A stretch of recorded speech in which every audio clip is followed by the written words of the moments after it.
एक ऐसा लड़का जिसे डेड बॉडीज के साथ प्यार करना पसंद था और वो उन डेड बॉडीज के साथ सेक्स भी किया करता था। और वो उनके साथ सेक्स करने के बाद उन्हें पैक करके वापस से अपने घर के अंदर छुपा के रख दिया करता था। मगर वो लड़का था कौन और वो कहाँ का रहने वाला था? 23 नवंबर 1945 को स्कॉटलैंड में एक लड़के का जन्म होता है जिसका नाम होता है डेनिस निल्सन। और डेनिस के मॉम डैड में बिल्कुल भी नहीं बना करती थी। और डेनिस ने बताया जब उसके दादा खत्म हुए थे तब वो सिर्फ खाली 6 साल का था। और अंतिम संस्कार करते टाइम उसके दादा की डेड बॉडी देखने के बाद उसे थोड़ा सा अजीब सा महसूस होने लगा। और डेनिस के मॉम डैड के बीच में ज़्यादा लड़ाई होने की वजह से उसकी मॉम ने उसके डैड को छोड़ दिया और दूसरी शादी कर ली। और जिसके साथ डेनिस की माँ ने दूसरी शादी करी थी, उस शादी के बाद डेनिस की माँ को 4 बच्चे हुए, जिसके बाद डेनिस की माँ ने डेनिस को छोड़ दिया। और जिस टाइम पे डेनिस की माँ ने डेनिस को छोड़ा उस टाइम पे वो 16 साल का था। और उसे धीरे धीरे ये महसूस होने लगा कि वो एक गे है। जब डेनिस की माँ ने डेनिस को छोड़ा तब उस टाइम पे डेनिस ने आर्मी में ज्वाइनिंग करी, जहाँ पे उसे रसोइये का काम मिला।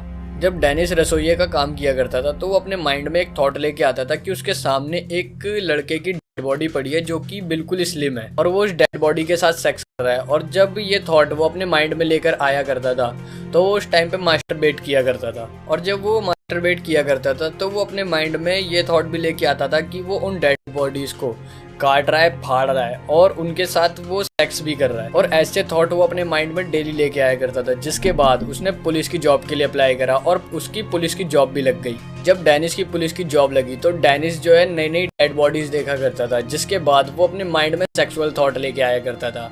और इसी बीच डेनिस की एक लड़के से बातचीत होना शुरू हो गई, जिसके बाद वो दोनों के दोनों साथ रहने लगे। ऐसा 2 साल तक चला। 2 साल के बाद वो जो लड़का था वो डेनिस को छोड़कर चला गया।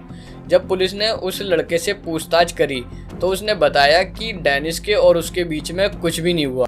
मगर डेनिस फिर भी नए नए फ्रेंड बनाया करता, लेकिन सब उसे छोड़कर चले आते थे। जिसके बाद डेनिस ये कंफर्म कर लेता है कि वो अब लोगों को मारकर उनकी डेड बॉडीज के साथ रहेगा। पूछताछ के दौरान डेनिस बताता है कि वो डेड बॉडीज देखने में जितनी ज़्यादा सुंदर लगती थी, उन्हें मारते समय डेनिस को उतना ही ज़्यादा दुख हुआ करता था। तो वो ये सोचता है कि अगर उसका बस चलता तो वो उन डेड बॉडीज को सेक्स करने के बाद वापस से जिंदा कर देता, लेकिन ये सब पॉसिबल नहीं था। 1978 में न्यू ईयर से एक दिन पहले एक 14 साल के लड़के से डेनिस की पब के अंदर बात हुई। और पब के अंदर ज्यादा दारू पीने की वजह से उस लड़के को ज्यादा नशा हो गया। जिसके बाद डेनिस उस लड़के को अपने घर लेके आ गया। और डेनिस जब उस लड़के को अपने घर लेके आया तो पूरी रात उसके साथ सोता रहा। और जब सुबह डेनिस उठा तो उसे डर था कि अगर ये लड़का उठा तो वो इसे छोड़कर चला जाएगा। जिसके बाद डेनिस ने उस लड़के का गला नेक टाई से दबा करके और एक भरी बाल्टी के अंदर उसका मुंह डाल दिया और फिर उसे नहलाकर उसके साथ सेक्स करा और उसके साथ सो गया। फिर जब वो सोने के बाद उठा तो उसने उस लड़के को अपने घर के फ्लोर बोर्ड के अंदर छुपा दिया। और उसने ऐसा जब तक किया जब तक उसे कोई दूसरा नया लड़का नहीं मिल गया।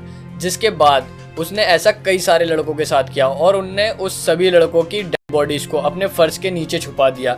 लेकिन कुछ समय बाद वहां से बदबू आना शुरू हो गई, इसलिए उसने दूसरा घर लिया। और जब उसने दूसरा घर लिया तो उसमें एक गार्डन भी था, जहां पर वो उन डेड बॉडीज को लेके आता और उन्हें दफना देता था, और नहीं तो उन डेड बॉडीज को जला भी दिया करता था। और जलाते टाइम वो साथ में एक टायर भी जला दिया करता था, ताकि जो डेड बॉडीज की बदबू है वो आसपास ज्यादा फैले ना। मगर वो उन डेड बॉडीज को जलाने से पहले उनके ऊपर की स्किन और हड्डियां निकाल लेता था, ताकि उन्हें वो दोबारा यूज कर सके। और वो उन डेड बॉडीज के साथ टीवी भी देखा करता था और उन्हें कपड़े पहनाकर अपने बेड पर सुलाया भी करता था और उनके साथ सेक्स भी किया करता था। उसे ये सब किसी जिंदा इंसान के साथ करना इतना अच्छा नहीं लगता था जितना डेड बॉडीज के साथ करना अच्छा लगता था। मगर जो घर का मालिक था उसने सोचा कि घर काफी पुराना आ गया है और इसे रिनोवेट करने की जरूरत है, जिसके चलते डेनिस को वो घर खाली करना पड़ा और उसने दूसरी जगह घर लिया। मगर वो घर इतना बड़ा नहीं था कि वो लाश को छुपाया जा सके, तो इसलिए वो डेड बॉडीज के छोटे छोटे टुकड़े करता और अपने बाथरूम में फ्लश कर दिया करता था। मगर वो जो घर की पाइपलाइन थी वो इतनी पुरानी थी कि उसमें गंदगी फंसने की वजह से वो जो पाइपलाइन थी वो जाम हो चुकी थी। तो मकान मालिक ने एक प्लम्बर बुलाया जो कि पाइपलाइन को चेक कर सके। जब प्लम्बर ने पाइपलाइन चेक करी तो उसके अंदर से बहुत तेज बदबू आ रही थी और उसके अंदर इंसान के शरीर के अंग निकल रहे थे।